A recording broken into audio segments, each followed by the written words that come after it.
बिस्मिल्लाहिर्रहमानिर्रहीम, अस्सलाम वालेकुम। क्या हाल है आप लोग की? उम्मीद करता हूँ कि आप लोग ठीक होंगे। आपकी पढ़ाई का, आपके एग्जाम्स की तैयारी का सिलसिला ठीक चल रहा होगा। मैं अदील अहमद मलिक एक बार फिर आपकी खिदमत में हाजिर हूँ और आज हम बात करेंगे कुछ एनटीएस के हवाले से ही। अगेन ये वीडियो हम बना रहे हैं और इसकी रीज़न ये है कि बहुत सारे हमारे जो फॉलोअर्स हैं यूट्यूब पर, उनके ये सवाल आते हैं कि सर हमें पता नहीं चल रहा कि हम सिलेबस कहाँ से ढूंढें, और मैं पहली बार टेस्ट दे रहा हूँ, मुझे टेस्ट का आइडिया नहीं है। गैट के बारे में पूछते हैं जी, और गैट जनरल के बारे में, गैट सब्जेक्ट के बारे में, नेट के बारे में सवाल होते हैं। और इसके अलावा मुख्तलिफ जो यूनिवर्सिटीज़ हैं, जो इदारे हैं, उनमें एडमिशन के हवाले से जो सवाल आते हैं, तो उनके हवाले से मैंने ये सोचा है कि आपको थोड़ा-सा गाइड कर दूँ, थोड़ा-सा बता दूँ कि उस हवाले से हम कैसे तैयारी कर सकते हैं।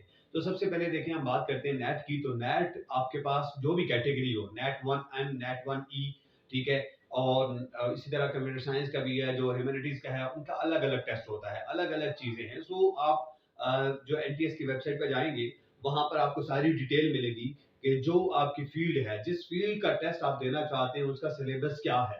तो आपने उस सिलेबस को फॉलो करना है। कुछ चीज़ें कॉमन होती हैं सब में, लेकिन कुछ चीज़ें डिफरेंट हैं। तो आपने ये देखना है कि उन में डिफरेंट क्या चीज़ें हैं, वो जो डिफरेंस है, उसको ज़हन में रखते हुए फिर आपने अपनी फील्ड के मुताबिक चीज़ों की तैयारी करनी है। इसी तरह से जब गैट जनरल की बात करते हैं, तो गैट जनरल में फिजिकल साइंसेज़ का और होता है, बायोलॉजिकल साइंसेज़ का और है, इंजीनियरिंग वालों का और है, और इसी तरह से जो ह्यूमैनिटीज़ है, उनके लिए गैट जनरल और है।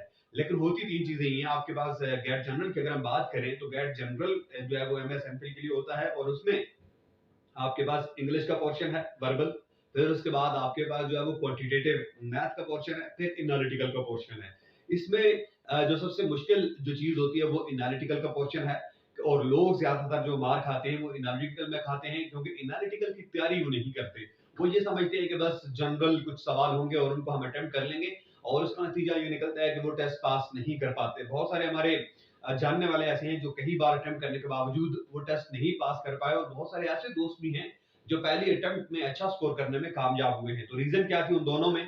उन दोनों में फर्क ये था कि जो पास करे कर गए हैं पहली अटेम्प्ट में, उनको चीजों के बारे में आइडिया था और उन्होंने पहले से तैयारी की थी। और जो लोग पहले से तैयारी नहीं करके जाते, जो पहले से चीजों को पढ़ के नहीं जाते, जो पहले से चीजों को देख के नहीं जाते, उनका रिजल्ट ये निकलता है कि वो 12 बार फेल होते हैं, 2 बार 4 बार रिपीट करने के बावजूद उनको चीजों का आइडिया नहीं हो पाता।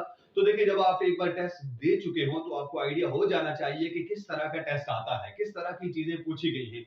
तो अगली दफा जब आप अपीयर हो, तो उसकी तैयारी करके जाएं, उसके मुताबिक अपने आप को जहनी तौर पर और प्रैक्टिकली चीजों को जो है वो परफॉर्म करके, तैयारी करके फिर मैदान में उतरें, तो इंशाल्लाह कामयाबी आपको मिलेगी।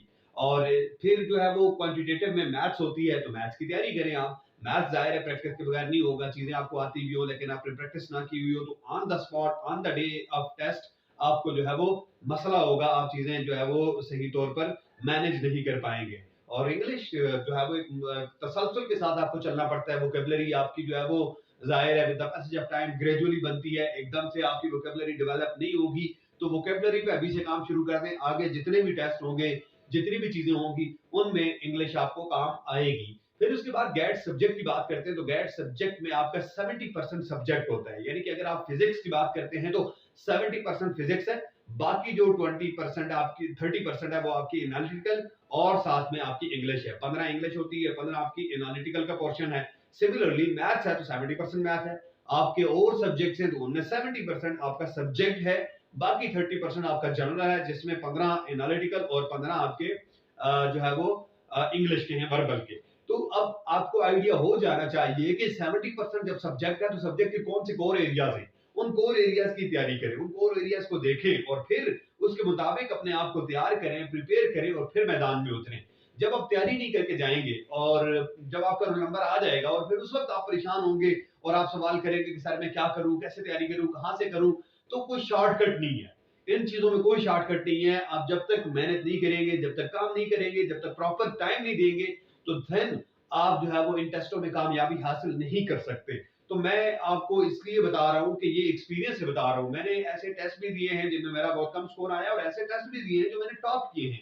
मेरे कुछ टेस्टों में जो है वो 100% आई है, यानी कि मैंने टॉप किया है। फॉर एग्जाम्पल, मेरी एक वीडियो पड़ी हुई है, गैट सब्जेक्ट की वीडियो पड़ी हुई है।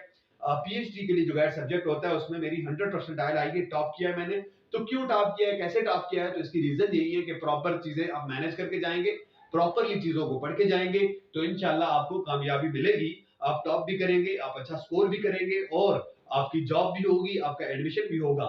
हमारी नेक दुआएं, हमारी नेक तमन्नाएं आपके साथ हैं। अल्लाह ताला आप सबको कामयाब करे।